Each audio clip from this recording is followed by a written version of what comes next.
আসসালামু আলাইকুম। আমি একটু মসজিদের বিষয়ে কিছু কথা বলবো। কথাটা হলো, আল্লাহর ঘর মসজিদ, সবাই আল্লাহর ঘরে দান করতে পারে না। আল্লাহ তাআলা তার কাছে যে নেক নজর চায় সে লোকই আল্লাহর ঘরে দান করতে পারে। বিষয় হলো, আমাদের এই মসজিদটা তিল থেকে আল্লাহর মতো হয়েছে, অনেক সুন্দর হয়েছে। সবাই কষ্ট করছে, মেহনত করছে। আমাদের বড় ভাইরা আছে, আমাদের বুজুর্গরা আছে, তারা আমাকে হয়তো ডাকছে আর আমিও কিছু অনুদান দেওয়ার কথা বলছি। এই কাজটা যদি আপনারা একটু হেল্প করেন, যেহেতু মসজিদের বিষয়, যেহেতু আল্লাহর ঘর, সবাই যদি একটু হেল্প করেন, আমরা আমাদের স্ক্রিনে বিকাশ নম্বর, নগদ নম্বর দেওয়া থাকবে। যে যতটুক পারেন, যে যতটুক স্বার্থ আছে, আপনারা হেল্প করবেন, জানি এই মসজিদের যে কাজটুক বাকি আছে সেই কাজটুক জানি কমপ্লিট হয়ে যায়। এই বিষয়ে আমি একটু হুজুরের সাথে কথা বলবো যে আপনার এই এখন কি সমস্যা, আপনি একটু বলেন। আসসালামু আলাইকুম রহমতুল্লাহ। আমাদের এই মসজিদ অল্প কয়েকদিন হয়েছে, তার ভিতরে সবার সাহায্য সহযোগিতা এবং এলাকার সকলের সুদৃষ্টি থাকার কারণে আমাদের মসজিদে অনেক ইনশাআল্লাহ আগাই গেছে। তারপর আমাদের মসজিদের অনেক কাজ বাকি আছে। তার ভিতরে আমাদের একটা মসজিদের মেশিন, যেটা দ্বারা আজান দেওয়া হয়, এই আজান মানুষের শুনতে পারলে অনেক মানুষ মুসল্লি বেশি হয়ে যায় এবং চারিদিক দিয়ে আমাদের মুসল্লি বাড়ে এবং সবাই আসতে পারে।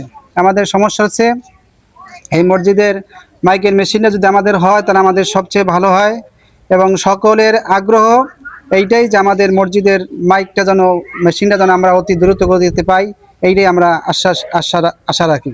সুন্দর কথা বলছেন। ব্যাপার হলো, আল্লাহর ঘর এমন একটা ঘর, এই ঘরের দিকে যদি কেউ নেক নজরে চায় তো আল্লাহ তাআলা তার তার সফলতা দ্বিগুণ করে দেয়। তাই আল্লাহর ঘরে যদি সবাই যদি একটু একটু করে হেল্প করি, তো আমাদের এই যে জিনিসটা নষ্ট হয়েছে, হয়তো জিনিসটা দামটা কত হুজুর, এটা একটু দামটা বলবেন। 40,000 টাকা। যে এই জিনিসটার দাম 40,000 টাকা। যেহেতু আমি আসছি, আমার বড় ভাই মনির ভাই আমাকে বলছে, আমি টুকটাক একটা মেশিন আর দুইটা ইউনিট লাগবে, দুইটা ইউনিট, মানে টোটাল খরচা আপনার 40,000 টাকার মতন হবে।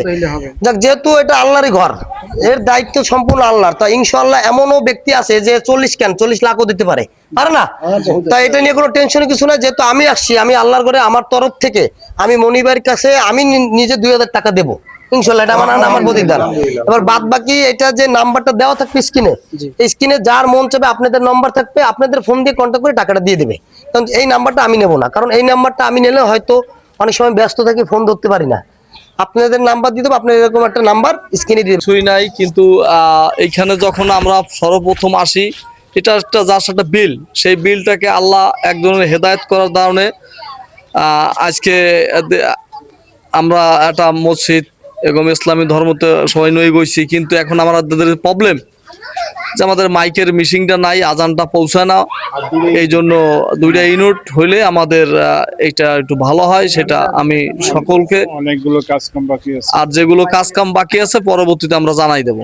আর একটু কথা বলতে চাই, সেটা হলো আমাদের প্রবাসী ভাইদের লক করতেছি এবং জানাচ্ছি, আমাদের মসজিদে নূরের যে মাইকের ইটা নষ্ট হয়ে গেছে, এমপ্লিফায়ারটা, সেই মেশিনটা যেন আমার ভাইরা একটু নেক নজরে আমাদের দিকে তাকায়, আমরা তাদের কাছে একটু দাবি জানাচ্ছি। একটু কথা বলি ভাই। দীর্ঘদিন যত কাজ করছি, সবচেয়ে বড় কাজ মনে আমার কপালে এইটাই ছিল। এই প্রথম আমার কাজ, আর এই কাজটাই আমি শুরু করলাম। যেহেতু এই কাজটা আমি জানি, এই কাজটা আমি জানি সফলতার ভাবে করতে পারি। আর আমার কাছে সবার রিকোয়েস্ট, এই ভিডিওটা যত পরিমাণ পারেন সবার কাছে শেয়ার করে পৌঁছে দেবেন, জানি আমাদের এই মসজিদটার উন্নতি হয়। ভিডিওটা আমি এই পর্যন্ত রাখলাম। খোদা হাফেজ।